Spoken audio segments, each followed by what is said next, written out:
George, coming from that traditional family, had a mum that is a really great cook, and just that expectation of what men want from their wives is only based on what they've witnessed as children. But that not being my strength doesn't mean that I was a failure. But at the time, it was like, is there something wrong with me? What have I missed? Why is that one person not being able to see me for who I really am?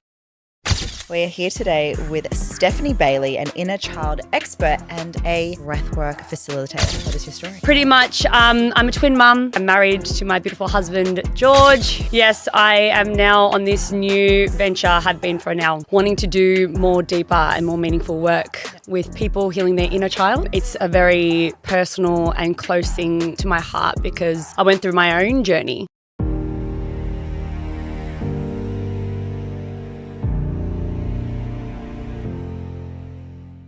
Hello, welcome everyone to Keys to the Queendom, one that I'm really excited to share, an amazing human being. She's a Queendom client, but this woman is someone that is truly unstoppable. We're here today with Stephanie Bailey, an inner child expert and a breathwork facilitator. She's here to share her story amongst giving her advice when it comes to giving the keys to the Queendom. Hello, Stephanie Bailey. How are you today? Hello. I am so good and I'm so glad to be here. I really appreciate you flying to the Gold Coast. We've got some big things happening with the speaking side of things, business side of things. But for the listeners who don't know who you are, who is Steph Bailey? What is your story? Thank you. Who am I? As Tam said before, I am an inner child expert and breathwork facilitator. I did start my journey as a life coach though, so definitely want to add that in because I definitely do life coaching with my clients as well as their healing journey. But pretty much I'm a twin mum. I've got two beautiful kids, Dion and Anastasia. They are turning 2 next month. Married to my beautiful husband, George, cracking 11 years in January. So, wow.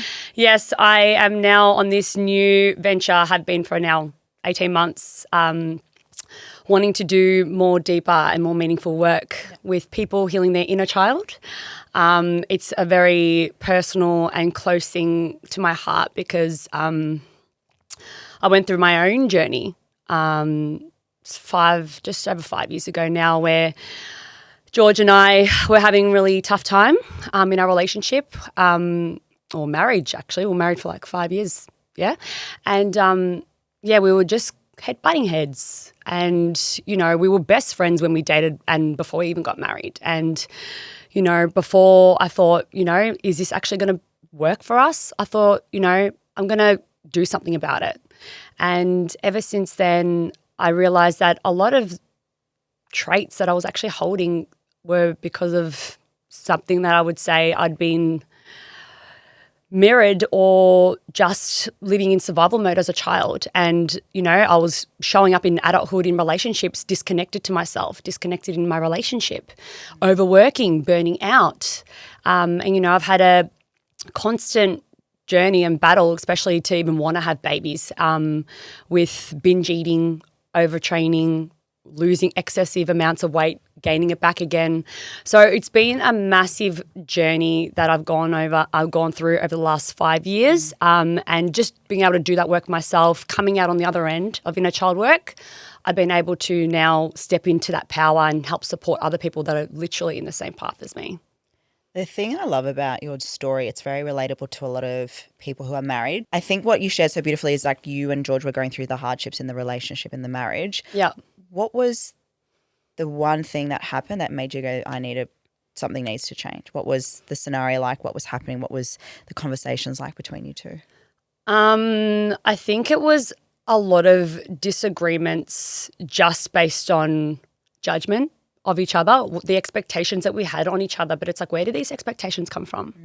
And, I consider myself different, and I feel like at that point, I felt like it was a bad thing being different because, I was a working person.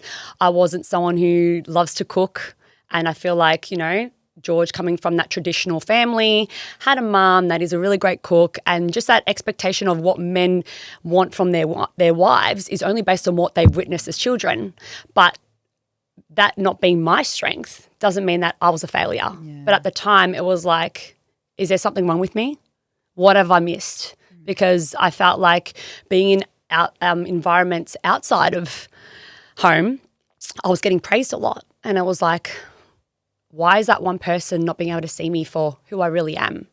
And I didn't realize that it was a lot of, projections, but both of our inner child wounds that just had this block that we didn't accept ourselves. And that's why we couldn't accept each other on certain things. And as soon as I started my healing journey, I was then able to support George in his healing journey. Yeah. And so over the last 5 years of my healing journey, it's like indirectly helped him with his own healing. And that's why now, I never wanted children unless I was so solid and so happy in my marriage. And before when I was trying for a baby, we were so ready because we had done so much work, our own inner child wounds of the, our parents, being hard workers. We made certain decisions to not let work or, being away from our kids an option. And that's why now after pregnancy, we have changed our lives to the point that, I've decided to homeschool my kids. I do not want them out of my sight because I believe that the first 6 years at least is so important for children's attachments, bonds, and then also, them witnessing how a mother and a father should be. Yeah. George and I both have divorced parents, so we never got to witness what it was like having parents together.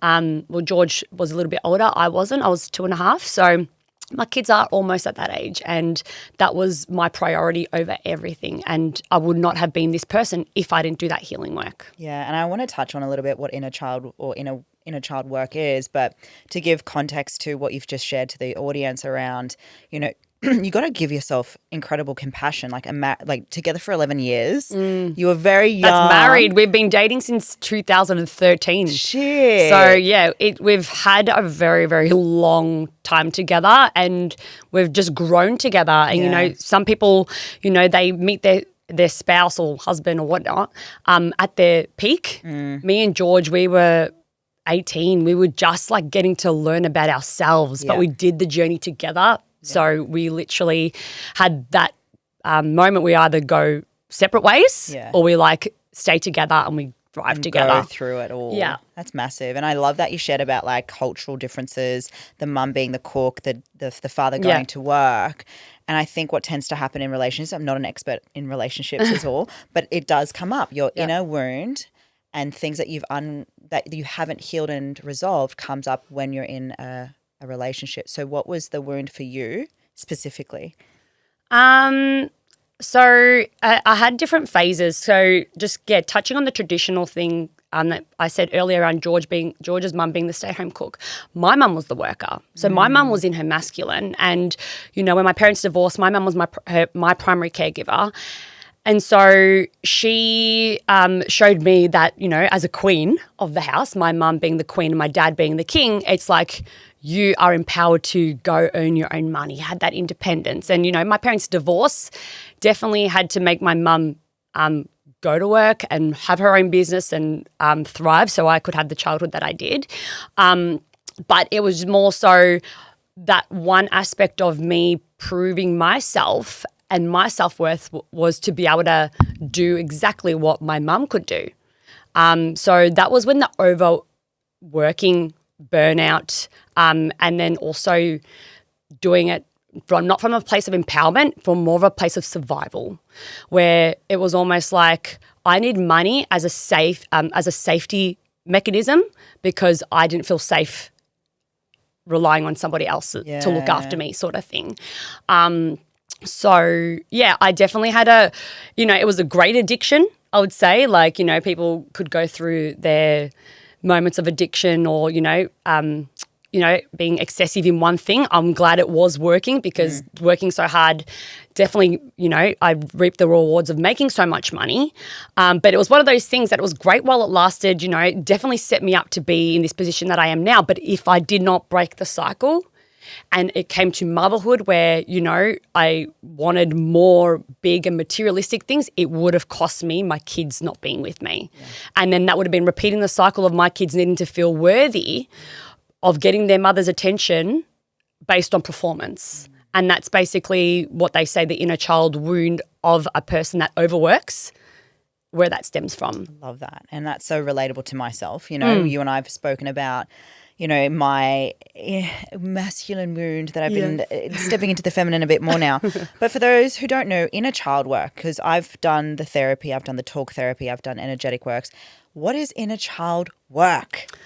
Inner child work, oh God, the real definition is not really coming through.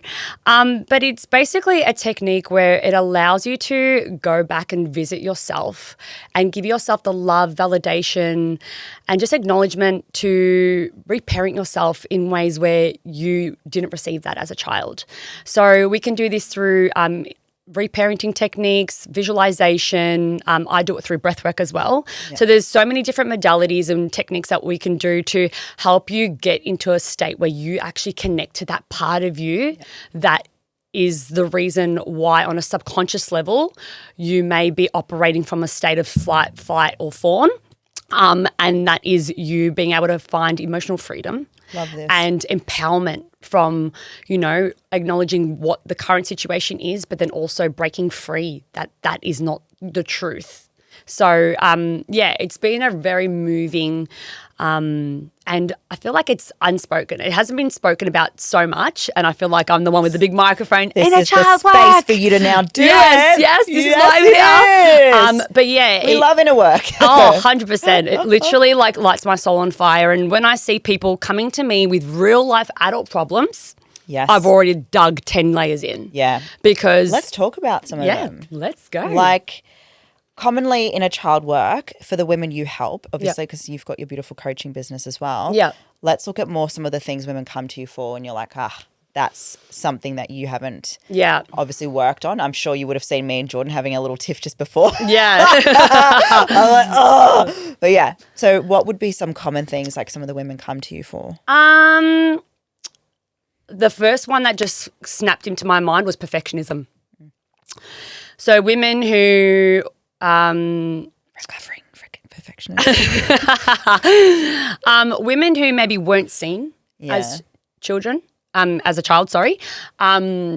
They may find that they need to be a perfectionist in their house or things to feel like they are good enough. Yeah. Women who can't, you know, set themselves a bit of a lower bar to just be like, this is good enough.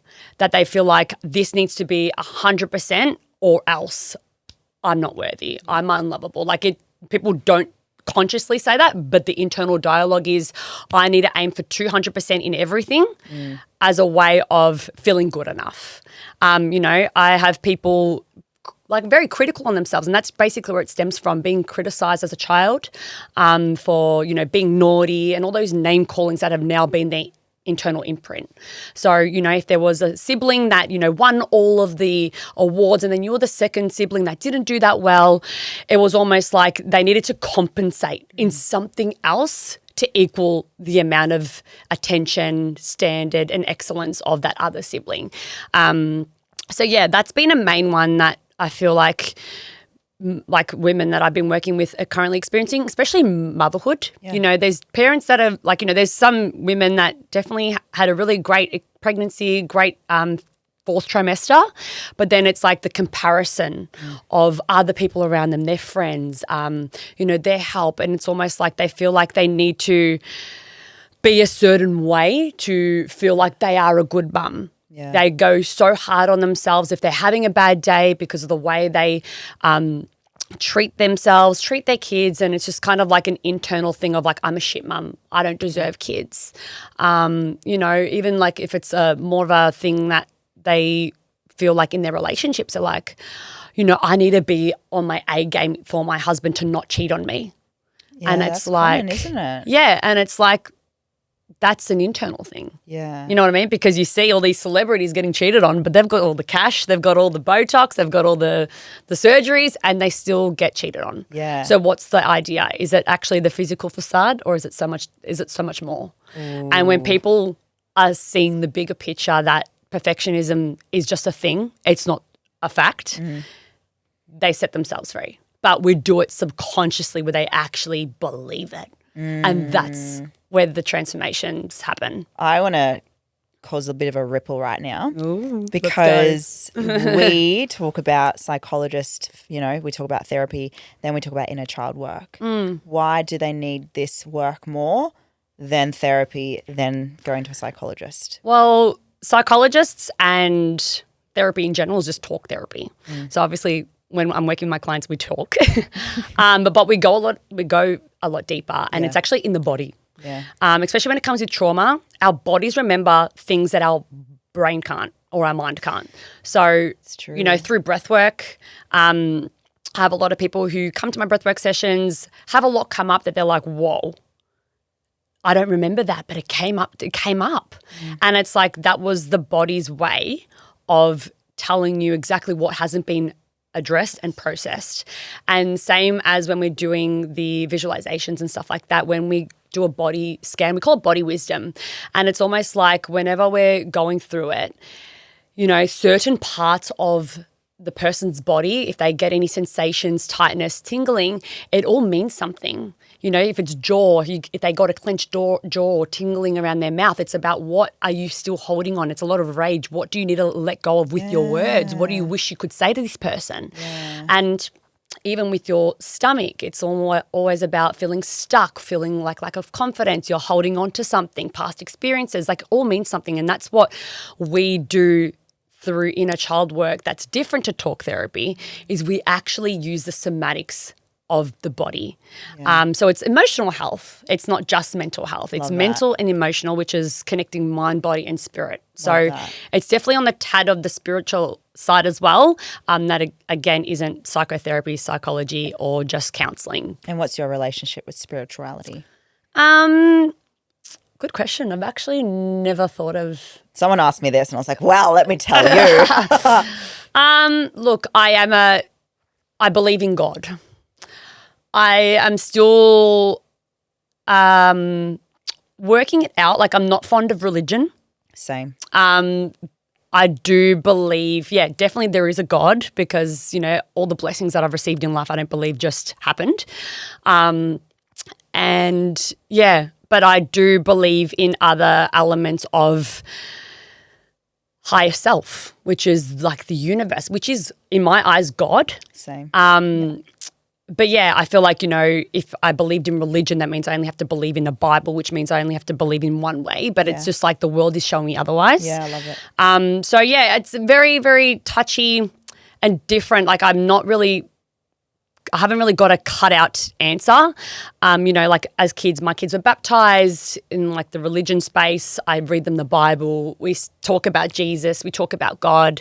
But the main concept is like, I believe that we are all spiritual beings living the human experience. So, everyone has their own, connection or way of getting into a deep sense of, spiritual side of their minds. Some people go to church and they pray. Some people do Reiki. Some people do breath work. Some people meditate. Like, it's all different ways to connect to your deeper sense of self. Yeah.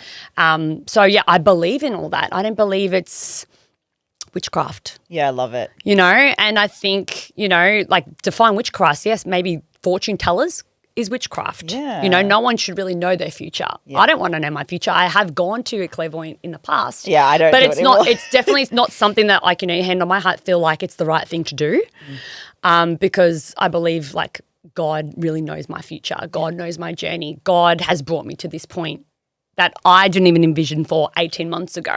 So, I feel like this is all the people's spiritual awakening, even if it does give them a sense of people that come into my world belief in something bigger. Yeah.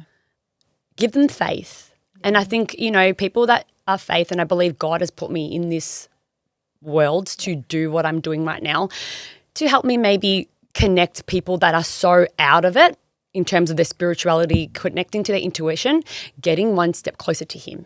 Love. And I feel like that for me is, like I don't aspire to be a priest. I can't. But do you know what I mean? Like within the religion and the church kind of thing, to connect people to God. Yeah. I feel like this is my own way of doing that. Yeah. And making people feel like they can heal and live the human experience the best way they can, because people who don't have a spiritual side don't understand prayer and don't understand like asking the world for something, asking God for something. So it's like, if this is like the westernized way, let it be that as a starting point, rather than people living, with anxiety and depression. Breathwork is helping people unpack what's happened in their nervous system since they were a child, that's operating out of survival mode, that then resorts to drugs, alcohol, anger management, which is like, okay, you can still go to church and you can still be this person. What type of life would you rather?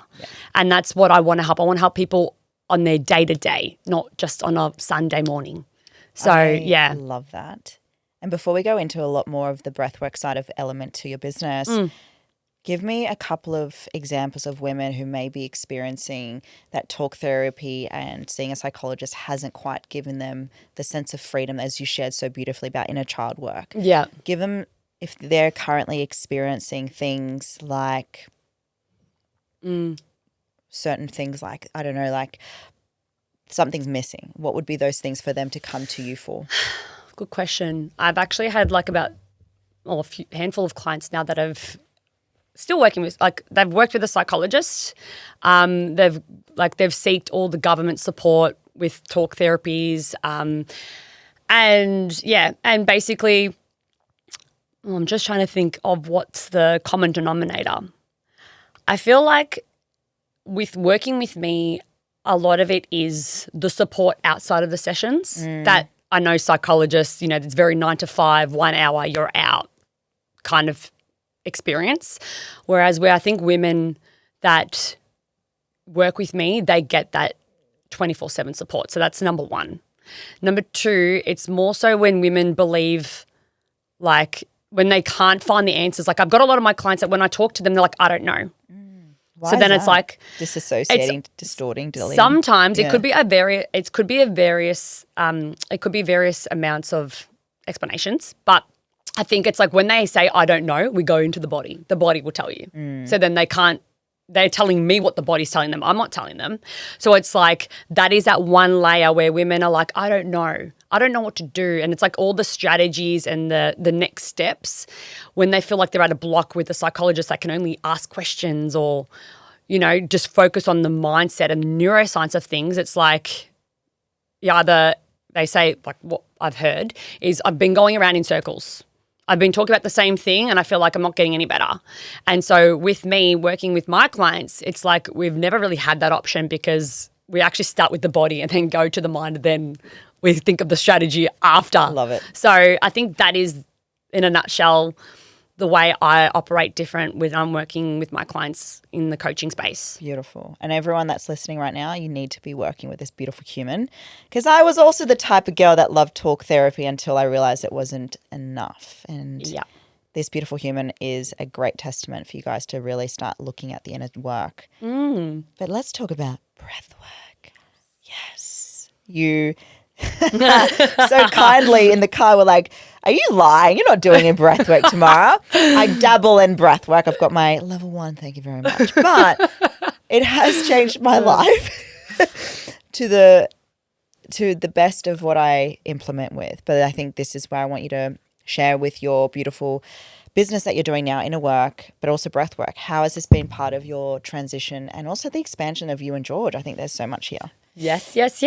So we love you, George. Yes, Georgie. Can I call Georgie? Tequila soon. Yeah. Okay, so breathwork. Breathwork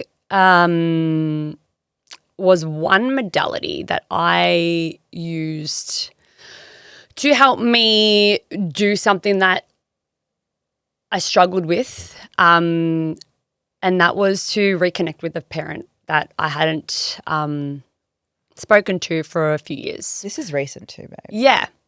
And so having one of those big breakthroughs for my own thing, like dropping the ego, because, I've worked through a lot of my shadows, my ego, but there was one thing that it was almost like I knew consciously that it was a setback, but I had to embody it. I had to feel it in my stomach, the authentic change of letting go, forgiveness, and things like that breathwork helped me do. And so me and George, we've kind of had the same sort of experiences when it comes to being the older sibling, what we've had to witness and things like that I couldn't help but get him on board. And being able to see the changes within my life based on my healing journey has changed not only my life but my kids' life, my support to be able to be here right now, to be able to continue my business. And if I didn't do the work that I did, my life would be so much different. Yeah. And, I would obviously survive, but it's not about survival. I'm done with survival. It's about liberation. It's about literally thriving to the best of my ability. Now, what has changed, what has got me into this is just my own way of supporting people deeper with inner child work. This is what we're here for, because everyone's adulthood operates from their inner child. And so to be able to do something on a wide scale where, coaching is very personal, one-on-one, breathwork was my opportunity to be able to support people on volume basis where, not everyone wants that one-on-one support and go straight into it if they haven't started a healing journey, understand what it's all about. So breathwork was an opportunity for people to actually learn a little bit more. And in saying that, me and my husband now, him knowing my mission for so many years and just me blabbering on about inner child and he's thinking I'm crazy until he understood the assignment when we had kids and the way I see him parent, nurture, prioritize Dion and Anastasia. Like we both look at our children from the lens of that being small versions of ourselves. And I think if every parent did that, these little kids would feel so loved that our world would be such a better place. So what I believe, just naturally, even just how I got here, is organically me and George have been able to, based on our experiences and people watching us go from like, it's been pretty big, guys. Literally, why are you two even in the room together to, oh my God, you guys are smashing parenthood. Your relationship has come such a long way. We've been able to help people organically with relationships and understanding past versions of George with supporting the male part of the relationship. And I've been able to support women. And they're very close people around me too. And so we've just organically done that to the point where I'm like, George, I knew George had it in him to join me and doing something bigger than what Stephanie Bailey coaching is. And so, I said to George has been doing breathwork as well and he's had some really wow moments. And then I was like, George, it's now or never. We need to help these little children. We need to help. We've got relationships that we can see right in front of us because of the inner child happening right in front of in the adult flesh. And I said, you have the power to do this to so many other people like I have already with the women. I want to do this as a couples thing. And so that's what sparked up Aligned Evolution. This is a very, very recent, guys. Very. This is how fast this woman has grown. And George, in I 6 blink. Months. Yes. And so, so George is now running 9D. We do weekly sessions at a studio, but then we also offer that inner child work through breathwork as coaching and mentoring on George and I's behalf. So we've got our own different ways to work with us depending on where you're at. Obviously, it's one thing for me. It's like I've always been I haven't always been. Let's rephrase that. I was a feminist. Yeah. And it wasn't until I actually understood that men's mental health is what supports the woman's mental health. So I'm thinking, okay, I'm here to empower women, but hang on, women can be 10 times better if they have the right men in their corner. So it's about let's support the men to ground themselves, be an empowered man to then let the woman be in her true feminine, not a feminist, to then let that flow into the kids. Love that. And that was our block. I struggled. I felt like I was the masculine one in my relationship. And George, I feel like poor George, he didn't get much of a say. But it was me I've been like making my own decisions for so many years that I just couldn't surrender until I stepped back and I let George step up. But it was a me problem. Nothing wrong with George, but I just felt like I couldn't let go of the reins. And so now I see a lot of women struggling, especially working mums. Working mums, just women in general who need to step into their masculine, but then their partner's not dropping into their feminine. This is where women are so burnt out, exhausted, stressed, and then they get resentful in their relationships. And it's like then that's what the children have got to witness. Then there's the arguing and there's this and then maybe the divorce if it doesn't end or doesn't change. So it's like, okay, let's just like heal women. Let's heal men. Get them to step into their strength and it will like work out. And that's our mission because we've done it. We've been the living embodiment of that. And I think, there's relationships, relationship coaches and all that sort of stuff, but then there's parents. You can't compare your relationship without kids to a relationship with kids. Even parenting styles, it all needs to be in one. Because if it's not, that's when conflict and, little leaks in raising children to be like one way or, your right way can not flourish. So, yeah, there's a lot of pre-grounding work that I feel like isn't discussed when you're getting married. It's all the excitement. And I feel like this is the space that we really set it all up. Yeah. Set everything on the table and everyone just grows straight up and literally blossoms. And we've been working with couples, so it's definitely worked. How does a breath work, like to explain to the listeners, 9D and breath work, what are they? How does, for someone who doesn't know what 9D, it sounds very sexy, but 9D, what is 9D and how do you explain breath work? What do you take the couples through so that people can come to your next space? Well, breathwork is controlled and intentional breathing. So it's a holistic tool used for thousands of years through ancient cultures to be able to connect mind, body and soul. If for those of you who don't know what breathwork is and 9D as well, because I haven't done 9D yet, which I can't wait for us to do a session on. Yeah. But when I thought of breathwork, I'm like, oh, so this is just woo-woo breathing, like I just need to breathe and everything's all good, but there's an actual art to it, right? Yeah.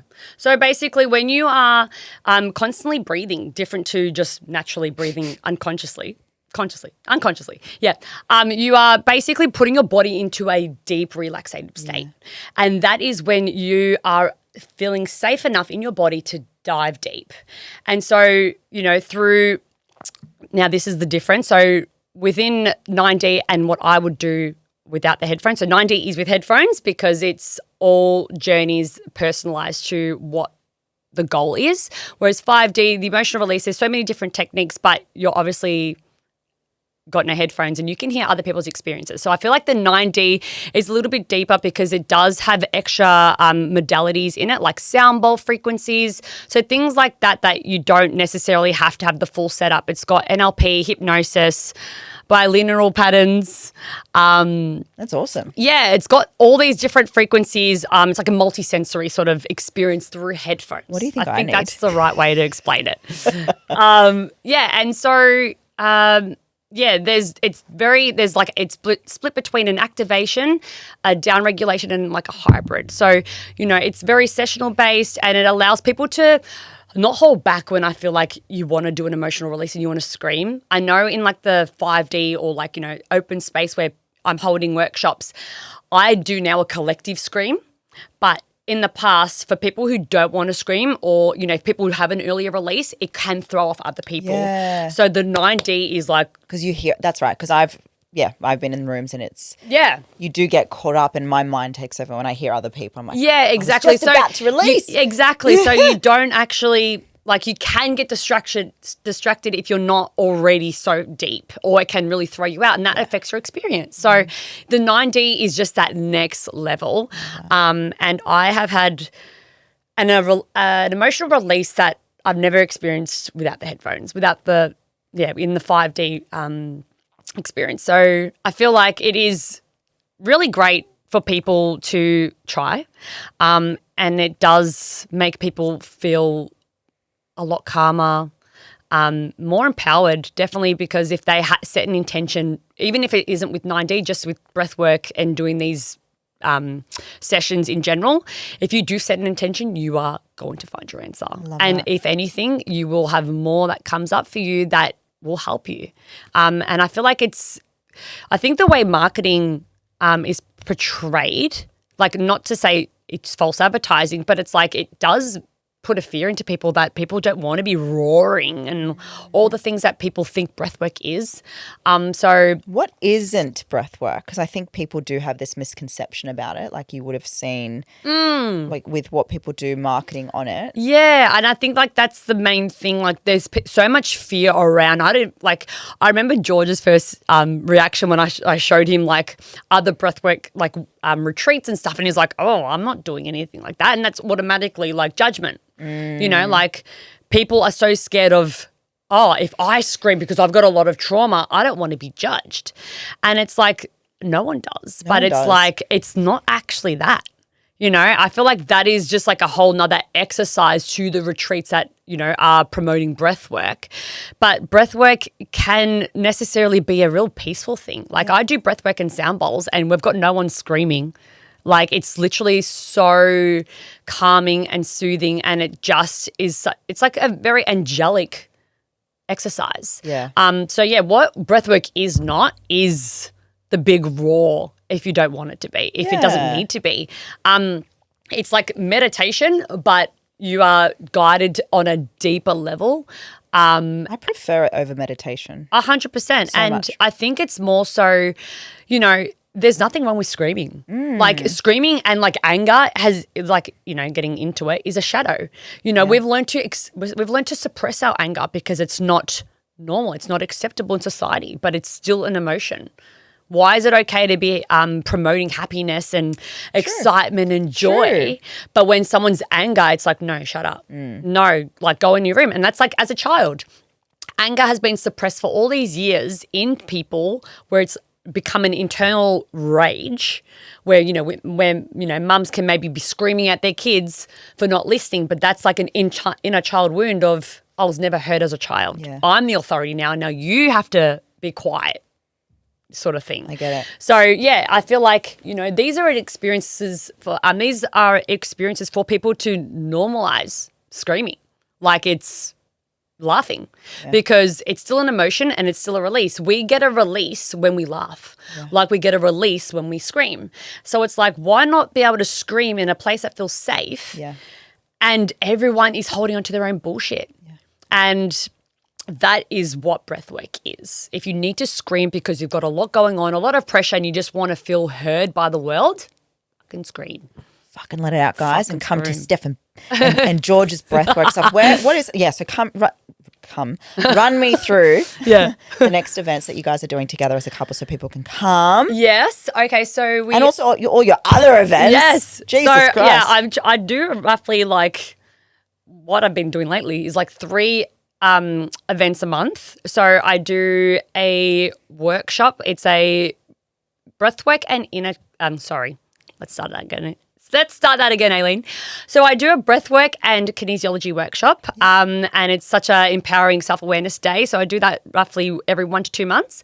I do breathwork and sound bowls with my mum. So that's been an amazing experience for women who want to just reconnect to themselves as a session. But then George and I, as of July 6th, when we get back to Melbourne this weekend, we are starting the 9D sessions in a location in Epping, if you're from Melbourne. And we are wanting to do, like, we've got so many collaborations outside of studio opportunities that we have got booked in. But yeah, we're also wanting to work on a couples workshop that's coming up. It's called The Aligned Hearts. So, yes, because my event is called The Aligned Woman. So you've got all these aligned. Yes, words. The Aligned Evolution, The Aligned Woman. George yet hasn't done a male workshop, but that will be called Aligned Man. And then we've got the Aligned Hearts. So, and then, you know, when we when we grow a little bit more, we want to incorporate families. So that will be called the Aligned Nest. Oh my goodness. We are already You've got your 5-year plan already. Oh, yes. We are so on mission, and Love that. God just keeps giving. For those, and honestly, Steph, it's been an absolute pleasure having you here in Queensland, being in your beautiful world, watching you grow. And I think everyone who's listening, you have to understand this woman and George and two twins, a boy and a girl, Anastasia and Dion. Like, this woman has honestly gone against the odds when it comes to motherhood, being a wife, being a business owner, running events, healing as well. You can have it all. And that's kind of where I want to kind of leave this beautiful episode, and just to honor your growth, because I've seen it, I've witnessed it, I've seen what you and George have done. I want everyone to understand this is the power of growth you can have when you heal your inner child, you do the inner work, but most importantly, you're in around the right type of people. And I encourage everyone listening to come to her event, work with her in inner child work with her and George, and get amongst this space right now, because this couple will make you feel safe. Thank you. Love that. You're so welcome. The last question I want to ask you, this is the key question, the question that I want you to give to the audience, because you've given so much advice, but if it was the one key that opens up the keys to the kingdom, that one piece of advice for the audience, what would that key be? Don't fear judgment, I feel like, is the big one-liner, because if I feared judgment, I wouldn't be where I am right now. And fear of judgment is an inner child wound. So if you have healed your inner child wound, you would be empowered to do everything that no one's doing. I operate now from a place of, if everyone's doing it, I don't want to. And that feels liberating, that it's not keeping me stuck, because I know who I'm meant to be. And if society has conformed people to be a certain way to belong, to not be judged, then that's why we have a lot of people that are suffering. And so if you fear of judgment, it's a wound that needs to be repaired. So heal your wounds and step into your power. Beautifully said. Thank you so much for being on Keys to the Queendom. Where can everyone find you on social media, and George as well? And find where they can marinate in all your content, which is fucking epic, by the way, guys. Thank you.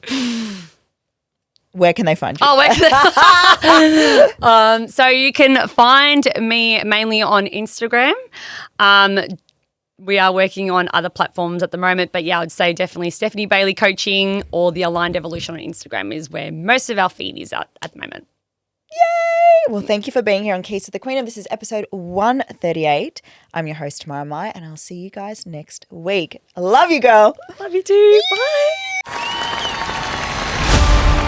I remember the first time I spoke on stage. My heart was racing, palms sweaty, voice was shaking. I was terrified. Not because I didn't know what to say, but because deep down I was afraid of being seen. I was afraid of my own power. But here's the truth no one tells you. Speaking isn't about perfection. It's about connection. When you step onto stage, whether it's a room of 10 or 10,000 people aren't just listening to your word. They're feeling your energy. They're watching to see, does this person believe in what they're saying? Does this person believe in themselves? The power to command a room comes from owning your story, not performing a script. That's what amplifies your voice, and that's what creates impact. I spent years shrinking myself, dimming my light, thinking I had to sound like everyone else to be taken seriously. The moment I let go of the performance and I chose to lead with my truth, my voice changed, my business changed, my life changed, and that's what I want for you. Because when you learn to speak with authority, to lead with conviction, to show up as the fullest, boldest version of you, you don't just inform, you transform. Own your message and create the kind of presence that moves people into action, because your voice is your greatest asset. It's time to use it. So if you're ready to stop shrinking, if you're ready to step into the leader you were born to be, join me at Show Up and Speak Live. The mic is waiting, the world is waiting, and so am I.